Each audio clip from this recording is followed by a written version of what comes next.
ನಮ್ಮ ಚಿಂತಾಮಣಿ ನ್ಯೂಸ್ ಕನ್ನಡಕ್ಕೆ ಸ್ವಾಗತ.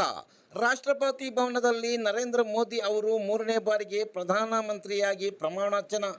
ಇಂದು ಮೂರನೇ ಬಾರಿಗೆ ನರೇಂದ್ರ ಮೋದಿಯವರು ರಾಷ್ಟ್ರ ರಾಜಧಾನಿ ದೆಹಲಿಯ ರಾಷ್ಟ್ರಪತಿ ಭವನದಲ್ಲಿ ಮೂರನೇ ಬಾರಿಗೆ ದೇಶದ ಪ್ರಧಾನಿಯಾಗಿ ಪದಗ್ರಹಣ ಮಾಡಿರುವ ಹಿನ್ನೆಲೆಯಲ್ಲಿ ಚಿಂತಾಮಣಿ ತಾಲೂಕಿನ ಭಟ್ರಳ್ಳಿ ಬಸ್ ನಿಲ್ದಾಣ ವೃತ್ತದಲ್ಲಿ ಬಿಜೆಪಿ ಮತ್ತು ಜೆಡಿಎಸ್ ಕಾರ್ಯಕರ್ತರು ಪಟಾಕಿಗಳನ್ನು ಸಿಡಿಸಿ ಸಿಹಿಯನ್ನು ಹಂಚುವ ಮೂಲಕ ಸಂಭ್ರಮಾಚರಣೆ ಆಚರಿಸಿದರು. ಬಳಿಕ ಬಿಜೆಪಿ ತಾಲೂಕು ಮಾಜಿ ಗ್ರಾಮಾಂತರ ಅಧ್ಯಕ್ಷ ಆರ್ ಶಿವಾರೆಡ್ಡಿ ಅವರು ಮಾತನಾಡಿ, ಎನ್ಡಿಎ ಮೈತ್ರಿಕೂಟ ಸರ್ಕಾರ ರಚಿಸಲು ಬಹುಮತ ಪಡೆದು ನರೇಂದ್ರ ಮೋದಿ ಅವರು ಮೂರನೇ ಬಾರಿಗೆ ಪ್ರಧಾನಿ ಹುದ್ದೆಯನ್ನು ಅಲಂಕರಿಸಿದ್ದಾರೆ. ವಿರೋಧ ಪಕ್ಷದ ಇಂಡಿಯಾ ಕೂಟದವರು ಎನ್ಡಿಎ ಮೈತ್ರಿಕೂಟದ ಬಗ್ಗೆ ಇಲ್ಲಸಲ್ಲದ ಆರೋಪ ಮಾಡುವುದು ಸರಿಯಲ್ಲ ಎಂದು ತಿಳಿಸಿದರು. ಯನಮಲಪಾಡಿ ಸುರೇಶ್ ರೆಡ್ಡಿ ಅವರು ಮಾತನಾಡಿ, ನರೇಂದ್ರ ಮೋದಿ ಅವರು ಮೂರನೇ ಬಾರಿಗೆ ಪ್ರಧಾನಿ ಹುದ್ದೆ ಅಲಂಕರಿಸುವ ಸಂದರ್ಭದಲ್ಲಿ ಮುಂಗಾನಹಳ್ಳಿ ಹೋಬಳಿ ಮಟ್ಟದ ಎನ್ಡಿಎ ಕಾರ್ಯಕರ್ತರು ಸಂಭ್ರಮಾಚರಣೆ ಮಾಡುತ್ತಿದ್ದೇವೆ ಎಂದು ತಿಳಿಸಿದರು. ಈ ಸಂದರ್ಭದಲ್ಲಿ ಜೆಡಿಎಸ್ ಬಿಜೆಪಿ ಮುಖಂಡರಾದ ಭಾಸ್ಕರ್ ರೆಡ್ಡಿ, ಭಾಗ್ಯಮ್ಮ, ಮನೋಹರ್ ರೆಡ್ಡಿ, ಬಿವಿ ಸಿದ್ದಾರೆಡ್ಡಿ, ಕೋನಾಪುರ ರಾಜಾರೆಡ್ಡಿ, ಕರಪಲ್ ವೆಂಕಟರೆಡ್ಡಿ, ಮುಂಗಾನಹಳ್ಳಿ ಅಶ್ವಥ್, ಸಂತೋಷ್, ಮಂಜುನಾಥ್ ರೆಡ್ಡಿ, ಶ್ರೀನಿವಾಸ್, ಸುಕನ್ಯಾ, ಮಧು, ಕಂಬಾಲ್ಪಲ್ಲಿ ಚೌಡರೆಡ್ಡಿ ಮತ್ತಿತರರು ಉಪಸ್ಥಿತರಿದ್ದರು. ಇವತ್ತು ವಿಶ್ವನಾಯಕ ನರೇಂದ್ರ ಮೋದಿಜಿ ಅವರು ಬಾರಿಗೆ 2 ಸಲ ಪ್ರಧಾನಮಂತ್ರಿ ಆಗಿದ್ರು. ಈ ಸಲ ಎನ್ಡಿಎ ಈ ಸಲ ಮತ್ತೇನು 3ನೇ ಬಾರಿಗೆ ಅಧಿಕಾರಕ್ಕೆ ಬಂದಿದೆ. ಅದಕ್ಕೋಸ್ಕರ ನಾವು ಎಲ್ಲರೂ ಗ್ರಾಮಸ್ಥರು, ಸುತ್ತಮುತ್ತಲ ಗ್ರಾಮಸ್ಥರು ಸೇರಿ ಈ ವಿಜಯೋತ್ಸವ ಮಾಡ್ತಾ ಇದ್ದೀವಿ. ಕಾಂಗ್ರೆಸ್ ಅವರು 100 ಸೀಟ್ ಗೆಲ್ಲದೇ ಇದ್ರು ಸಹ ರಿಸಲ್ಟ್ ಬಂದಾಗ ನಾವು 2 ಸಲ ಗೆದ್ದಿದ್ರು ಸ್ವಲ್ಪ ಸೀಟು ಕಡಿಮೆ ಆಗಿರ್ಬೋದು, ಆದ್ರೂ ಸಹ ಎನ್ಡಿಎ ಸ್ಪಷ್ಟ ಬಹುಮತ ಬಂದಿದೆ. ಅದರಿಂದ ನಾವು ಕಾಂಗ್ರೆಸ್ ಅವರು ನಾವೇ ಗೆದ್ದಿದ್ದೀವಿ ಅಂತ ಅವ್ರಿಗೆ 50 ಸೀಟು ಜಾಸ್ತಿ ಆಗಿರೋಕ್ಕೋಸ್ಕರ ನಾವೇ ಗೆದ್ದಿದ್ದೀವಿ ಅಂತ ಅವರು ಒಂಥರ ಖುಷಿ ಪಡ್ತಾ ಇದ್ರು. ದೇಶದಲ್ಲಿ ಅವರು 10 ವರ್ಷ ಹಿಂದೆ ಬಿದ್ದಿದ್ರು ಸಹ 100 ಸೀಟ್ ಗೆಲ್ಲಕ್ಕಾಗಲಿಲ್ಲ. ಅದರಿಂದ ದೇಶದ ಮೆಚ್ಚಿ ಪ್ರಧಾನಮಂತ್ರಿಯನ್ನು 3ನೇ ಸಾರಿಗೆನೂ ಆಯ್ಕೆ ಮಾಡಿದ್ದಾರೆ. ಇನ್ನು ಮುಂದಿನ ಈ ಕೆಲವು ಉತ್ತರ ಇಂಡಿಯಾದಲ್ಲಿ ಸ್ವಲ್ಪ ಸೀಟ್ ಕಡಿಮೆ ಆಗಿರ್ಬೋದು, ಆದ್ರೂ ಸಹ 3ನೇ ಸಲ ಗಟ್ಟಿಯಾಗಿ ಪ್ರಧಾನಮಂತ್ರಿ ಆಗಿದ್ದಾರೆ. ಇನ್ನೂ ಸಹ ಮುಂದಿನೂ ಸಹ ಎನ್ಡಿಎ ಏನಾಗುತ್ತೆ, ಯಾವುದೇ ಕಾರಣಕ್ಕೂ ಸಹ ಈ ಇಂಡಿಯಾ ಕೋಟ ಅದು ಕಪ್ಪಲು ಕೋಟ ಇದ್ದಂಗೆ, ಯಾವುದೇ ಕಾರಣಕ್ಕೆ ಅದು ಯಾವುದೇ ಸಂದರ್ಭದಲ್ಲಿನೂ ಸಹ ಬರೋದಿಲ್ಲ. ನರೇಂದ್ರ ಮೋದಿಜಿಯವರು ನಮ್ಮ ನೆಚ್ಚಿನ ನಾಯಕರಾದ ನಮ್ಮ ರೈತ ಬಂಧು ಕುಮಾರಸ್ವಾಮಿ ಅವರು ಸಹ ಇವತ್ತು ಕ್ಯಾಬಿನೆಟ್ ದರ್ಜೆ ಮಿನಿಸ್ಟರ್ ಆಗ್ತಾ ಇದ್ದಾರೆ. ಅದರಿಂದ ನಮ್ಮ ನರೇಂದ್ರ ಮೋದಿ ಈ ಕರ್ನಾಟಕದಲ್ಲಿನೂ ಸಹ ಅವರು ಗ್ಯಾರಂಟಿಗಳನ್ನೂ ಜನರು ಸಾಥ್ ಕೊಡಲಿಲ್ಲ.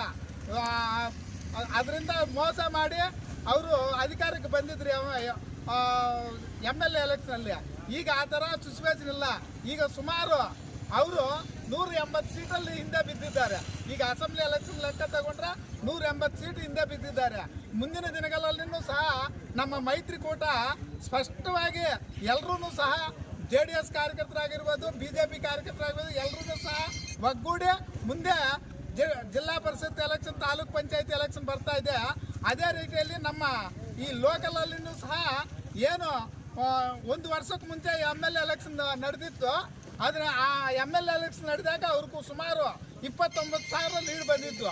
ಈಗ 7,500 ಮತ ಲೀಡ್ ಬಂದಿದೆ. ಈ ಸಿಚುವೇಶನಲ್ಲಿ ಆಗ ಅವರು ಆಲ್ರೆಡಿ ಜನ ಅವ್ರನ್ನು ತಿರಸ್ಕಾರ ಮಾಡಿದ್ದಾರೆ. ಇನ್ನು ಮುಂದೆ ದಿನದಲ್ಲಿನೂ ಸಹ ನಾವು ಇದೇ ರೀತಿ ಒಗ್ಗಟ್ಟು ಪ್ರದರ್ಶಿಸಿ ಜಿಲ್ಲಾ ಪರಿಷತ್, ತಾಲೂಕ್ ಪಂಚಾಯತಿ,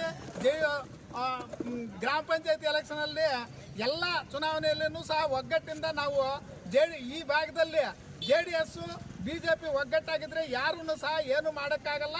ಕಾಂಗ್ರೆಸ್ ಯಾವತ್ತೂ ಸಹ ನಮ್ಮ ಈ ಲೋಕಲ್ ನಮ್ಮ ಬೂತಲ್ಲಿನೂ ಸಹ ಅವತ್ತು 2 ಬೂತಲ್ಲಿ ಕಾಂಗ್ರೆಸ್ ಲೀಡ್ ಬಂದಿತ್ತು. ಈಗ ನಾವು 2 ಬೂತಲ್ಲಿನೂ ಸಹ ನಾವೇ ಮುಂದಿದ್ದೀವಿ. ಯಾವುದೇ ಕಾರಣಕ್ಕೂ ಬೇರೆಯವರು ಏನು ಇದು ಮಾಡೋಕ್ಕಾಗಲ್ಲ. ನಾವು ಒಗ್ಗಟ್ಟಾಗಿ ಮುಂದಿನ ದಿನಗಳಲ್ಲಿನೂ ಸಹ ಇದೇ ರೀತಿಯಾಗಿ ಒಗ್ಗಟ್ಟು ಪ್ರದರ್ಶಿಸಿ ನಮ್ಮ ವಿಶ್ವಾಯಕ ನರೇಂದ್ರ ಮೋದಿ ಆಗಿರ್ಬೋದು, ಕುಮಾರಸ್ವಾಮಿ ಆಗಿರ್ಬೋದು, ಯಡಿಯೂರಪ್ಪ ಆಗಿರ್ಬೋದು, ವಿಜಯೇಂದ್ರ ಆಗಿರ್ಬೋದು, ಇವರೆಲ್ಲರ ಮಾರ್ಗದರ್ಶನದಿಂದ ನಾವು ಕರ್ನಾಟಕದಲ್ಲಿನೂ ಸಹ ಮುಂದಿನ ದಿನಗಳಲ್ಲಿ ನಮ್ಮ ಎನ್ಡಿಎ ಕೂಟವನ್ನು ಬಲಪಡಿಸೋಕ್ಕೆ ಇದು ಮಾಡ್ತೀವಿ. ಆ ರೀತಿಯಲ್ಲಿ ಈಗ ನಮ್ಮ ನರೇಂದ್ರ ಮೋದಿ ಅವರು 3ನೇ ಬಾರಿ ಪ್ರಧಾನಮಂತ್ರಿಯಾಗಿ ಇವತ್ತು ಅಧಿಕಾರ ಸ್ವೀಕಾರ ಮಾಡ್ತಾ ಇದ್ದಾರೆ. ಅದಕ್ಕೆ ನಮ್ಮ NDA ಪಕ್ಷದ ಅಭಿಮಾನಿಗಳು ಇವತ್ತು ಮುಂಗಾನಲ್ಲಿ ಹೋಬಳಿ ಮಟ್ಟದಲ್ಲಿ ಬಟ್ಲಳ್ಳಿಯಲ್ಲಿ ಒಂದು ಸೆಲೆಬ್ರೇಷನ್ ಹಾಗೂ ಸಿಹಿ ಹಂಚಿಕೆ ಕಾರ್ಯಕ್ರಮವನ್ನು ಹಮ್ಮಿಕೊಂಡಿದ್ದೇವೆ. ಇದೇ ಥರ ಇದೊಂದು ಚುನಾವಣೆ ಬಂದು ದೇಶ ಪರ ಹಾಗೂ ದೇಶ ವಿರೋಧಿ ಥರ ಚುನಾವಣೆ ನಡೆಯಿತು. ಈ ದೇಶ ಪರ ಚುನಾವಣೆ NDA ಪಕ್ಷ ಏನಿತ್ತು ಇವತ್ತು ಅಖಂಡ ಬಹುಮತವನ್ನು ಕೊಟ್ಟು ಅಧಿಕಾರದಲ್ಲಿ ಕೂರಿಸಿದ್ದಾರೆ. ಅಂದಾಗ ಮೋದಿಯನ್ನು ಮತ್ತೊಮ್ಮೆ ಬೆಂಬಲಿಸ್ತಾರೆ ಅಂತ ಹೇಳಿಬಿಟ್ಟು ಇಲ್ಲಿನ ಅಭ್ಯರ್ಥಿಯನ್ನು ಅಖಂಡ ಮೆಜಾರಿಟಿಯಲ್ಲಿ ಗೆಲ್ಲಿಸುವ ಮುಖಾಂತರ ತೋರಿಸ್ಕೊಟ್ಟಿದ್ದಾರೆ.